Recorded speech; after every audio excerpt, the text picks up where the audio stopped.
ចាថ្ងៃនេះខ្ញុំមកចែករំលែកឱសថមួយសម្រាប់ព្យាបាលជំងឺដូសសាច់នៅក្នុងក្រពះមហារីកក្រពះអញ្ចឹងវិធីនេះមានតែពីរមុខឯងបងប្អូនទី1គឺមានផ្លែល្ហុងទី2គឺមានជាមួយនឹងពងមាន់ចារូបមន្តនេះខ្ញុំបានចែករំលែកចាមួយคลิปមុនហើយក៏ប៉ុន្តែមានបងប្អូនយើងគាត់តែងតែឆាតមកសួរក៏តែមកសួរហើយក៏គាត់ខមមិនសួរទៀតបងប្អូនណាចាជាคลิปវីដេអូចែករំលែកសារជាថ្មីដើម្បីបងប្អូនយើងអ្នកដែលគាត់ថ្មីណាដែលគាត់អត់បានឃើញคลิปវីដេអូវគ្គមុនចាអញ្ចឹងឲ្យគាត់ឃើញហើយគឺគាត់យកតែព្យាបាលដោយខ្លួនឯងមិនចាំបាច់ចំណាយលុយច្រើនទៅពេទ្យបងប្អូនណាឬក៏គាត់ព្យាបាលជាមួយនឹងខាងវិធីសាស្ត្រពេទ្យហើយនៅតែមិនបានផល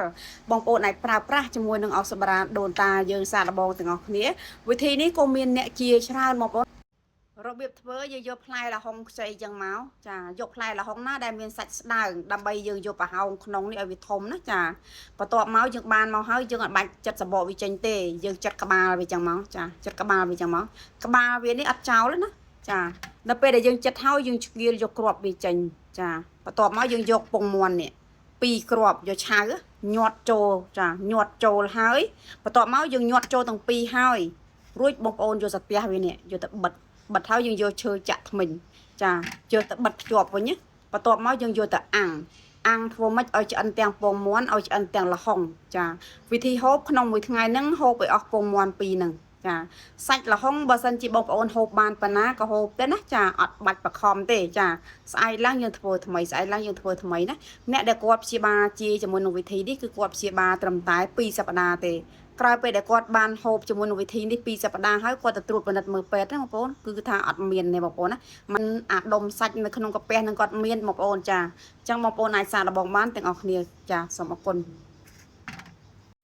ចាខ្ញុំមានចំណេះដឹងល្អមួយចែកជូនបងប្អូនជាធម្មទានចំណេះដឹងនេះគឺខ្ញុំបានមកពីបងប្រុសម្នាក់ដែលគាត់បួសលោកក្រោយពេលដែលគាត់សឹកហើយគឺគាត់ចែករំលែកឲ្យបងប្អូនអ្នកដែលមានបញ្ហានៅក្នុងក្រុមគ្រួសារ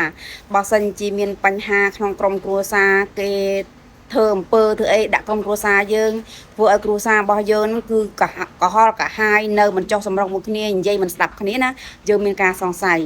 ឬក៏គេយករូបថតយកទៅកប់នឹងដីយើងដែលយើងនៅហ្នឹងចាឬក៏គេយករបស់អីយកមកគប់ដាក់នៅក្នុងផ្ទះយើងដែលយើងមើលមិនឃើញមិនដឹងអញ្ចឹងគាត់ប្រាប់ថាឲ្យធ្វើវិធីនេះគឺបន្សាបអំពើគឺពូកែស័ក្តិសិទ្ធចាអញ្ចឹងបើសិនជាគេធ្វើឲ្យយើងកុហកកាហាយនៅមួយគ្រួសារយើងមិនសុខទី1យើងយកផ្លែក្រូចសើចនេះចាយកផ្លែក្រូចសើចនេះ